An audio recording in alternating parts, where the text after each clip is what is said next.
അങ്ങനെ ഗൈസ് നിങ്ങൾ മുന്നേ ഷോർട്സിൽ കണ്ട പോലെ നമ്മൾ കാലിക്കറ്റിലേക്കുള്ള യാത്ര സ്റ്റാർട്ട് ചെയ്തിരിക്കുകയാണ്. നമ്മളുടെ വെളുപ്പിന് 1:30-ക്കായിരുന്നു സത്യം പറഞ്ഞാൽ കാലിക്കറ്റ് എത്തുന്നത്. പക്ഷേ കുറച്ച് ലേറ്റ് ആയിരുന്നു ട്രെയിൻ. നമ്മൾ 2 മണിയോടുകൂടി കോഴിക്കോട് എത്തിയിട്ടുണ്ട്. എനിക്ക് ഒഫീഷ്യലിയും പേഴ്സണലിയും കുറച്ച് കാര്യങ്ങളുണ്ട്. അപ്പം ഇതിനകത്ത് എല്ലാം ഞാൻ ഇൻക്ലൂഡ് ചെയ്തിട്ടില്ല. നിങ്ങൾക്ക് എൻ്റർടൈൻമെൻറ്റ് ചെയ്ത് കാണാൻ പറ്റുന്ന കാര്യങ്ങൾ മാത്രമല്ലാണ്ട് എൻ്റെ ഒഫീഷ്യലായിട്ടുള്ള കാര്യങ്ങൾ കണ്ടിട്ട് നിങ്ങൾ ബോറടിക്കണ്ടല്ലോ. അതായത് നമ്മൾ എവിടെയെങ്കിലും പോയത് ട്രാവൽ ചെയ്ത് അങ്ങനെയുള്ള കുറച്ച് കാര്യങ്ങൾ മാത്രമേ ഇതിനകത്ത് ഇൻക്ലൂഡ് ചെയ്തിട്ടുള്ളൂ. പല ദിവസത്തെ വീഡിയോ മിക്സിംഗ് ആയിരിക്കും. നമ്മൾ റെയിൽവേ സ്റ്റേഷനിൽ ഇറങ്ങിയപ്പോൾ തന്നെ സുമിത്തേട്ടൻ നമ്മളെ പിക്ക് ചെയ്യാനായിട്ട് വന്നിട്ടുണ്ടായിരുന്നു. അപ്പം നമ്മളത് ആവശ്യത്തിൽ കൂടുതലും നല്ല രീതിയിൽ കിടന്നുറങ്ങി. സത്യം പറഞ്ഞാൽ നല്ല ക്ഷീണം തോന്നുന്നു. നല്ല രീതിയിൽ കിടന്നുറങ്ങി. അപ്പം ഞാനിവിടെ റെഡിയായി, ബാക്കിയുള്ളവരൊക്കെ റെഡിയായപ്പോൾ നിങ്ങൾ കണ്ടല്ലോ ടൈമല്ലേ, കുറച്ച് ലേറ്റായി നമ്മൾ ഇറങ്ങിയപ്പോൾ. അത്യാവശ്യം നല്ല ക്ഷീണമുള്ളതുകൊണ്ട് ഞങ്ങൾ 3 പേരും കുറച്ച് നേരത്തെ എണീച്ചത്. അതായത് ഞാനും അക്ഷയിച്ചേട്ടനും സാൻഡ്രയും നേരത്തെ എണീറ്റ് റെഡിയായി. സുമിത്തേട്ടയ്ക്ക് കുറച്ചുകൂടി ക്ഷീണമുണ്ട്. സുമിത്തേട്ട കുറച്ചുകൂടി കിടന്നുറങ്ങി. അതുകൊണ്ട് നമ്മൾ ലേറ്റായിട്ടാണ് ഇറങ്ങിയത്. നമ്മളിപ്പോൾ ആദ്യം പ്ലാൻ ചെയ്യുന്നത് ഫുഡ് കഴിക്കാൻ പോകാനാണ്. പിന്നെ നൈറ്റ് കാലിക്കറ്റ് ബീച്ചിലൊക്കെ വേണമെങ്കിൽ പോകാം. നമ്മളിപ്പോൾ ഫസ്റ്റ് എന്തായാലും പ്ലാൻ ചെയ്തിരിക്കുന്നത് ഫുഡ് കഴിക്കാൻ പോകുന്നതാണ്. നമുക്ക് കാലിക്കറ്റ് ടൗണിൽ തന്നെ ഈ ഹോട്ടലിൻ്റെ പേര് എനിക്കറിയില്ല. അത്യാവശ്യം ഈ ടോപ്പിൽ നിന്നിട്ട് ബീച്ചൊക്കെ കാണാൻ പറ്റുന്ന പോലെ ബാർ ഹോട്ടലാണിത്. ടോപ്പിൽ നിന്നിട്ട് നമുക്ക് ബീച്ചിൻ്റെ ഫുൾ വ്യൂ കാണാൻ പറ്റും. നല്ല വ്യൂ ആയിരുന്നു കേട്ടോ. അവിടെ നിന്ന് കണ്ടോ, ഞാൻ സൂം ചെയ്താണ് കാണിക്കുന്നത്. ഇതിനകത്ത് എത്ര ക്ലിയറോടുകൂടി നിങ്ങൾക്ക് കാണാൻ പറ്റുമെന്ന് എനിക്കറിയില്ല. അവിടുന്ന് നല്ല വ്യൂ ആയിരുന്നു കേട്ടോ. അപ്പോൾ നമ്മൾ അവിടെ കുറച്ച് നേരം സ്പെൻഡ് ചെയ്തു. പിന്നെ അത് കഴിഞ്ഞ് പോകുന്ന വഴിക്ക് ചോക്ലേറ്റ് ബ്രൗണി ഇങ്ങനെ സെല്ല് ചെയ്യുന്നത് കണ്ടു. അപ്പോൾ ചോക്ലേറ്റ് ബ്രൗണി വാങ്ങിച്ചു. ഇത് എക്സാക്റ്റ് പ്രീമിയം ചോക്ലേറ്റ് ഒന്നുമല്ല നമ്മൾ ലുലുവിൽ കിട്ടുന്നുണ്ട്, എന്നാലും കുഴപ്പമില്ല, അത്യാവശ്യം നല്ല ടേസ്റ്റായിരുന്നു. പിന്നെ നമ്മൾ ഫുഡ് കഴിക്കാനായിട്ട് കയറി.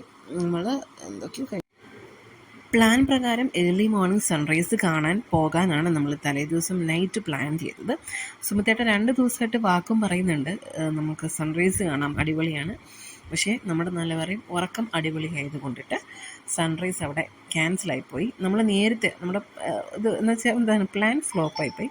ആക്ച്വലി കുറച്ച് നേരത്തെ എണ്ണിറ്റു, അങ്ങോട്ടും ഇങ്ങോട്ടും വിളിക്കുന്നുണ്ട് എല്ലാവരും. ഉറക്കക്ഷീണം കാരണം അവിടെ ഇവിടെയും പോസ്റ്റായിപ്പോയി. അതുകൊണ്ട് നമുക്ക് ഏർലി മോർണിംഗ് സൺറൈസ് ഒന്നും കാണാൻ പറ്റിയില്ല. എങ്കിലും നമ്മളിപ്പോൾ ബീച്ചിൻ്റെ സൈഡിലോട്ടാണ് ഗൈസ് പോയിക്കൊണ്ടിരിക്കുന്നത്.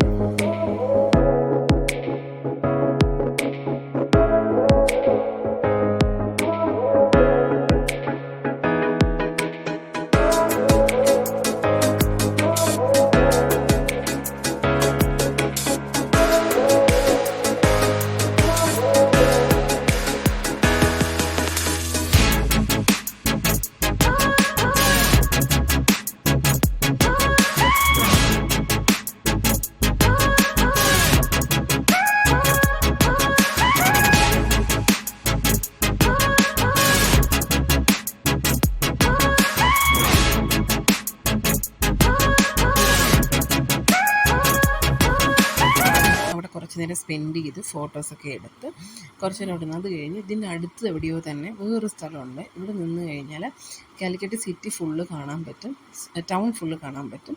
ഇതും ഏതാണ് സ്ഥലമെന്നോ എന്താണെൻ്റെ പേരെന്നോ എനിക്കറിയത്തില്ല. ഞാൻ സുഹൃത്തുക്കളോട് ചോദിക്കാൻ മറന്നുപോയി, എനിക്കിത് അറിയത്തില്ല ഇതിൻ്റെ സ്ഥലം അറിയില്ല. പക്ഷേ നല്ല വ്യൂ ആണ്. പിന്നെ എറണാകുളത്തെ സംബന്ധിച്ച് നോക്കുമ്പോൾ ഇവിടെ വന്ന് നിന്നിട്ട് പോലും നല്ല ചൂട്. ആസ് യൂഷ്വൽ കുട്ടിയൊക്കെ ഇട്ട് നമ്മളതേ റൂമിൽ നിന്ന് ഇറങ്ങി. റൂമിൽ ചെക്കൗട്ട് ചെയ്ത് ഇറങ്ങിയിട്ട് എനിക്ക് തോന്നുന്നു ചെക്കൗട്ട് ചെയ്തിട്ട് ഏകദേശം ഒരു 11 അവർ ചെക്കൗട്ട് ടൈം പറഞ്ഞത്. 10 അവർ ചെക്കൗട്ട് ടൈം പറഞ്ഞത്. നമ്മൾ വളരെ അനുസരണമുള്ള കുട്ടികളായതുകൊണ്ട് നമ്മൾ ചെക്കൗട്ട് ചെയ്ത് വന്നപ്പോഴത്തേക്കും 12 o'clock ആയി. ഏകദേശം നമ്മൾ നല്ല ഹാപ്പി ആയിരുന്നു 12 o'clock വരെ ടൈം കിട്ടിയുണ്ട്. പക്ഷേ നേരെ തിരിച്ച് ഹോട്ടലുകാർ നമ്മൾ വളരെ നല്ല കുട്ടികളായിട്ട് ഒട്ടും ഹാപ്പി അല്ലായിരുന്നു. അവർ നല്ല അൺഹാപ്പി ആയിരുന്നു നമുക്ക് ആ റൂം തന്നതിൽ. നമ്മൾ നേരെ ചെന്നത് കോഴിക്കോട് അത്യാവശ്യം ഫേമസ് ആയ കുറ്റിച്ചിറ ബിരിയാണി എന്ന് പറയുന്ന കുറ്റിച്ചിറ ബിരിയാണി സെൻറ്ററിലാണ്. പക്ഷേ guys, I am telling very openly, എനിക്ക് ഒട്ടും ഇഷ്ടപ്പെട്ടില്ല. അങ്ങനെ ആയാലും എനിക്കറിയില്ല, എനിക്ക് എൻ്റെ ടേസ്റ്റ് ഇഷ്ടപ്പെട്ടില്ല, എനിക്ക് ഒട്ടും ഇഷ്ടപ്പെട്ടില്ല. എന്തോ ഒരിത്. നമ്മളത് ഇനി നേരെ അവിടുന്ന് മാളിലേക്കാണ് പോയത്. ആക്ച്വലി ഫിലിം കാണാം എന്നുള്ള പ്ലാനായിരുന്നു. സുരഭി മാളോ അങ്ങനെ എന്തോ ആയിരുന്നു സ്വന്തമായിട്ട് അതിൻ്റെ പേര് പറയുന്നത് ഞാൻ ഓർക്കുന്നു, എനിക്ക് ഓർമ്മയില്ല, അതിൻ്റെ പേരും ഞാൻ നോട്ട് ചെയ്തിട്ടില്ല. Surabhi mall, yes, Surabhi cinemas. Okay, Surabhi മാളിലേക്കാണ് നമ്മൾ പോയത്. അവിടെയും ഞങ്ങൾക്ക് നല്ല ഭാഗ്യമുള്ള കുട്ടികളാട്ടോ. ഞങ്ങൾ നല്ല എവിടെ ചെന്നാലും വളരെ നല്ല ഭാഗ്യമുള്ളവരാണ്. പിന്നെ ഇവിടെ ടിക്കറ്റ് കൗണ്ടറിലൊന്നും രക്ഷയില്ല, ഭയങ്കര ചൂടാണ്. അവിടെ നമുക്ക് ടിക്കറ്റ് കിട്ടിയില്ല. വളരെ ഭാഗ്യം കുറഞ്ഞ കുട്ടികളാണ്. നമ്മൾ നേരെ വേറൊരു തിയേറ്ററിലാണ് പോയത്. ഈ തിയേറ്റർ ഏതാണെന്ന് എനിക്ക് ഓർമ്മയില്ല. നമുക്ക് പവി ദ കെയർ ടേക്കർ എന്ന് പറഞ്ഞ സിനിമയുടെ ടിക്കറ്റ്സാണ് കിട്ടിയത്. നമ്മളവിടെ പോയി ഫിലിമൊക്കെ കണ്ട് ഇറങ്ങിക്കഴിഞ്ഞ് പിന്നീടുള്ള നെക്സ്റ്റ് പ്ലാനിങ് എന്ന് വെച്ചാൽ അവിടെ 999 to 999 അതാണ്, അങ്ങനെ ഒരു ഷോപ്പുണ്ട്. കുറച്ച് റേറ്റ് കുറച്ചിട്ട് സാധനങ്ങളൊക്കെ ഇങ്ങനെ സെല്ല് ചെയ്യുന്നൊരു ഷോപ്പുണ്ടായിരുന്നു. സിംത്തോട്ട് പറഞ്ഞാൽ അവിടെ നമുക്ക് കയറിയിട്ട് കുറച്ച് സാധനങ്ങൾ പർച്ചേസ് ചെയ്യുന്നെങ്കിൽ ചെയ്യാമെന്ന് പറഞ്ഞിട്ട് നമ്മളവിടെ കയറി. അത്യാവശ്യം വലിയ കളക്ഷൻസ് ഉണ്ടെന്ന് ചോദിച്ചാൽ ഇല്ല, എന്നാൽ ബാഗ്, ഡ്രസ്സ്, ബെഡ്ഷീറ്റ്സ്, ചെപ്പൽസിനൊക്കെ നല്ല റേറ്റാണ് കേട്ടോ.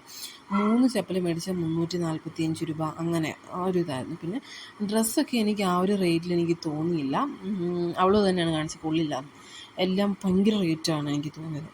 പിന്നെ ഞങ്ങൾ അവിടുന്ന് ഇറങ്ങി, അവിടെ നിന്നിട്ട് നേരെ കാലിക്കറ്റ് ബീച്ചിന് അങ്ങോട്ടാണ് പോകുന്നത്. പക്ഷേ സൺഡേ ആയതുകൊണ്ടിട്ട് തന്നെ അത്യാവശ്യം നല്ല രീതിയിൽ ബീച്ചിൻ്റെ അവിടെ റഷ് ഉണ്ടായിരുന്നു, നല്ല ബ്ലോക്ക് ഉണ്ടായിരുന്നു.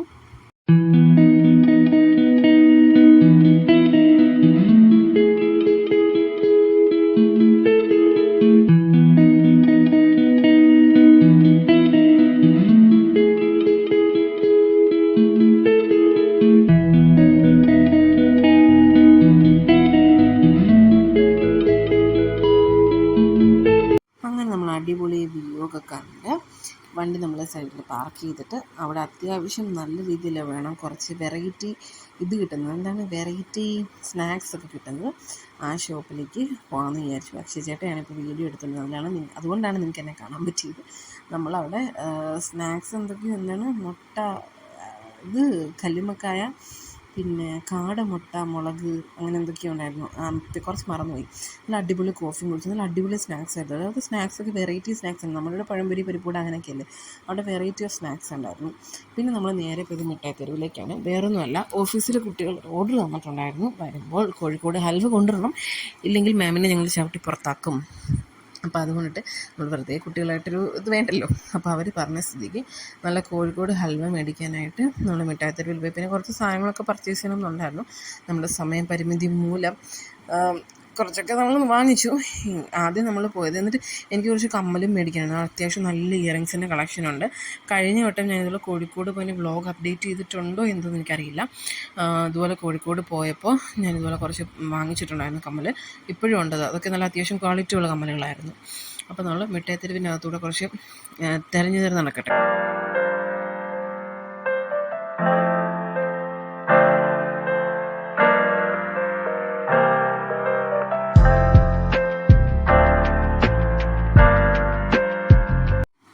അങ്ങനെ കുറേ നേരത്തെ പരിശ്രമത്തിനൊടുവിൽ കിടച്ചാച്ച്, നമ്മുടെ തമ്പിയെ കിടച്ചാച്ച്, നമ്മളെ കമ്മൽ മേടിക്കാനുള്ള പയ്യനെ കിട്ടി. അപ്പം ഞാൻ പോയി കേസ് നമ്മൾ കമ്മലും കോഴിക്കോട് ഹൽവയൊക്കെ മേടിച്ചു. ഹൽവ മേടിക്കാൻ നേരം വീഡിയോ എടുക്കാൻ പറ്റില്ല, കാരണം അവിടെ പല ഫ്ലേവറുകളും ടേസ്റ്റ് ചെയ്യാൻ തരുന്നതിൻ്റെ ഗ്യാപ്പിൽ നമ്മളത് മറന്നുപോയി. പിന്നെ നമ്മൾ നേരെ ഡിന്നർ കഴിക്കാനായിട്ട് അവിടെ തന്നെയുള്ള അത്യാവശ്യം നല്ലൊരു ഷോപ്പിലാണ് പോയി. സിംഗ് ബർഗർ അതൊക്കെ കഴിച്ചു.